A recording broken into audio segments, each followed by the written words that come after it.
da krene od par dana prije utakmice. Mislim da je već tada stvoren i pritisak i narativ kroz mainstream medije, ne kroz glupe komentare, kroz lažne profile, iako i toga ima. Uvažena pera hrvatskog novinarstva imaju lažne profile i pseudonime po društvenim mrežama, ali na stranu to, dugo vremena nisam vidio da je na nekog stavljen toliki pritisak ko na Kolarića prije ove utakmice.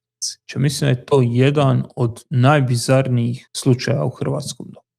Ja znam da je bilo i pritisaka i na suce i prije Kolarića, ali ti suci su bar jedan put onako oštro te oštetili. Sad onda to ljudi neki znaju tumačiti ovako ili onako, ali postoji po meni nezdrava fiksacija dijela Dinamovih i medija i javnosti na Patrika Kolarića. Mislim da je to čak u neku ruku morbidno.